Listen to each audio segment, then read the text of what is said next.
Hai guys, Rizky di sini.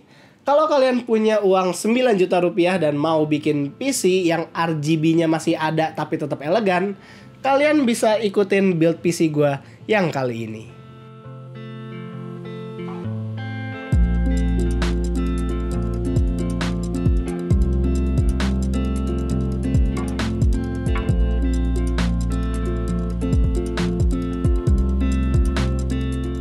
Build PC 9 juta kali ini mempunyai konsep RGB affordable, tapi masih low profile kalau mau dipajang di atas meja. Jadi gue nggak akan milih casing yang terlalu flashy, tapi tetap punya kesan RGB kalau dilihat dari luar. Selain warna RGB, gue juga nyari gimana caranya agar RGB dari build PC ini bisa punya warna putih juga, alias RGBW. Jadi pas kita lagi bosan berwarna-warna RGB, kita bisa ngatur warnanya jadi warna putih aja. Komponen-komponen di dalamnya gue mungkin gak akan milih yang terlalu mahal. Gue tetap bakal usahain ambil yang price to performance-nya paling bagus, desainnya juga kece, dan yang paling penting itu udah pakai SSD.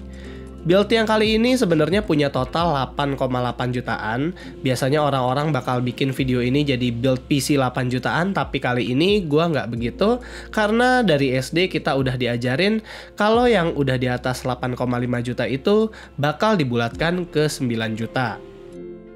Untuk prosesornya, di sini gue menggunakan prosesor terbaru dari AMD, yaitu Ryzen 5 3500X. Prosesor ini memiliki 6 core, 6 thread alias ini nggak hyperthreading. Base clocknya ada di 3,6 GHz dan boost clocknya sampai 4,1 GHz. Pertama gue galau mau pilih prosesor ini atau Ryzen 5 2600 yang punya 6 core 12 thread yang sekarang harganya udah turun ke angka 1,9 jutaan. Tapi gue lihat kayaknya kalau buat gaming, Ryzen 5 3500X pilihan yang lebih bagus ketimbang 2600. Yang mau nonton benchmark CPU ini kalian bisa tonton ke akhir video, atau kalau mau review lengkapnya ini ada reviewnya dari Ulasan ID. Prosesornya akan gue taruh di ASRock B450 Pro 4, salah satu motherboard ATX dengan chipset B450 termurah. Tapi walaupun murah, VRM dan kapasitas motherboard ini nggak main-main loh. Masih setingkat sama yang MSI punya atau Asus. Sebenarnya ASRock punya dua pilihan di sini yang murah-murah. Ada B450M HDV, itu yang paling murah ada di angka 900 ribuan. Dan ada juga yang Pro 4 ini di angka 1,2 juta. Gue milih yang Pro 4 karena yang pertama ini adalah build PC ATX bukan micro ATX. Memang bisa-bisa aja gue pakai yang MATX, cuma takut nggak kompatibel aja gitu sama build PC-nya. Maksudnya tuh kayak temanya nggak masuk aja. Dan yang kedua, review-review di internet bilang kalau perbedaan antara B450M HDV dengan yang Pro 4 itu lumayan jauh. Kalau kita ngeliat desainnya si Pro 4 ini, ya sebenarnya sih biasa aja ya. Heatsinknya nggak terlalu menonjol, tapi ya itu jadi inceran gue juga. Karena heatsinknya nggak gede, jadi nggak ada tuh pasti masalah-masalah heatsink kayak nggak muat di casing lah, atau macam-macam masalah lain. Jadi kali ini gue pilih yang low profile aja. Buat RAM-nya ini gue memakai Corsair punya, tentunya gue nggak bisa yang RGB banget di sini.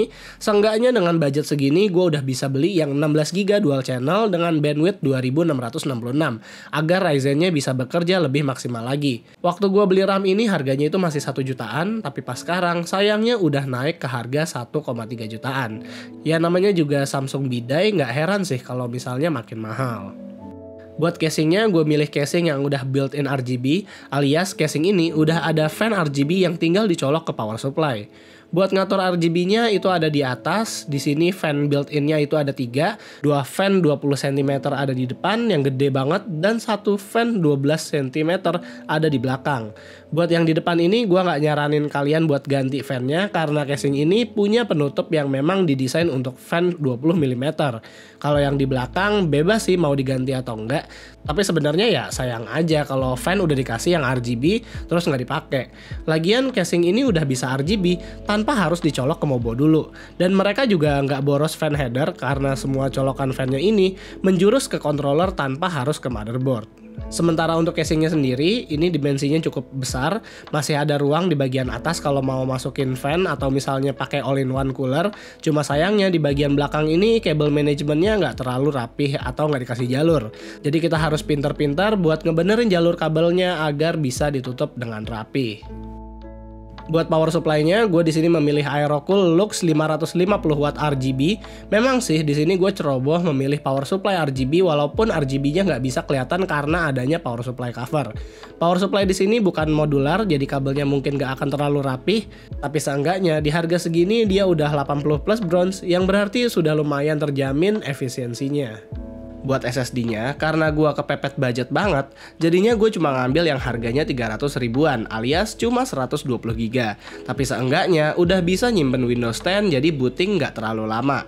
Kalau kalian punya budget 9 juta pas atau lebih dikit atau 10 jutaan, gue saranin untuk ambil yang NVMe SSD aja yang 512 GB atau bisa juga ambil SATA yang lebih gede karena 120 GB itu terlalu ngepas banget.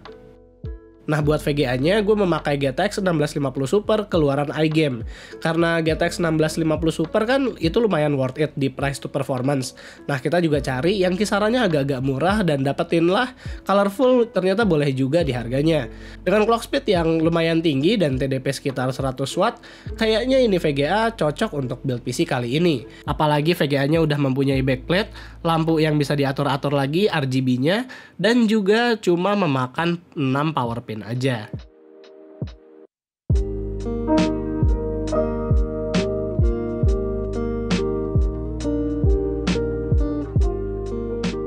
Setelah jadi, ternyata keren juga ya. Yang bikin keren ya menurut gua adalah RGB fan-nya yang bisa diatur warna-warnanya. Bodohnya gua adalah pertama gua kira power pin yang keluar dari front I/O ini nggak bisa dicolok ke power supply karena sama-sama female. Sampai-sampai gua beli male to male Molex 4 pin. Nggak taunya di belakang female ini ada colokan male. Jadi ya ternyata guanya aja yang nggak teliti. Balik ke warna RGB fan-nya, walaupun memang warnanya cukup terbatas, tapi seenggaknya modenya itu banyak banget. Ampe-ampe kalau kita pencet-pencet aja mode RGB-nya, ada kali kita mencet sampai 50 kali baru bisa balik ke mode pertama. Buat benchmarknya sih angkanya ya lumayan tinggi. Kalau ngegame e-sports macam CSGO yaitu bisa lah sampai 112 fps, Dota 2 pun bisa sampai 108 fps, semuanya di setting mentok kanan. Sampai juga kita nyobain game lama tapi game lumayan berat yaitu Assassin's Creed Unity, bisa sampai 87 fps asalkan settingnya dibikin high doang.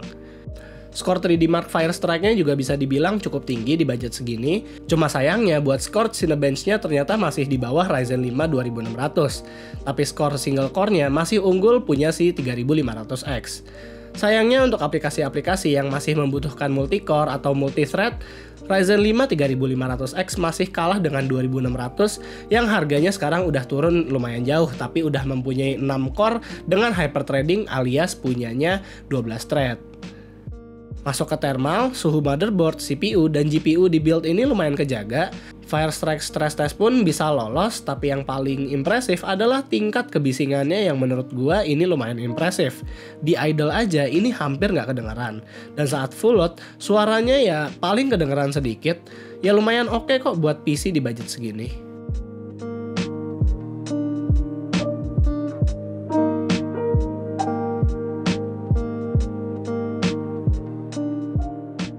Kesimpulannya, PC yang kali ini gue build memang cocok untuk gamer di entry level menengah. Ataupun kalau mau jadi content creator, ini PC bisa kok jadi starter kit karena kita juga ngetes ngedit video di laptop ini dengan resolusi Full HD. Adobe Premiere-nya nggak terlalu berat apabila previewnya dijadiin full. Cuma build ini memang nggak terlalu sempurna karena ya tadi kepepet budget SSD-nya cuma 120 GB, lalu power supply-nya juga nggak modular jadinya makan ruang terlalu banyak di tempat hard disk. Kalau misal mau upgrade HDD pasti ribet banget ini sama kabel yang uwet-uwetan. Cuma ya menurut gua ini build PC bisa keangkat banget sama fan RGB yang warnanya soft banget kayak punya Corsair. Kalau modenya bukan mode-mode RGB yang terlalu flashy-flashy alias yang statik biru muda begini aja, menurut gua ini fan kerasa kayak fan mahal.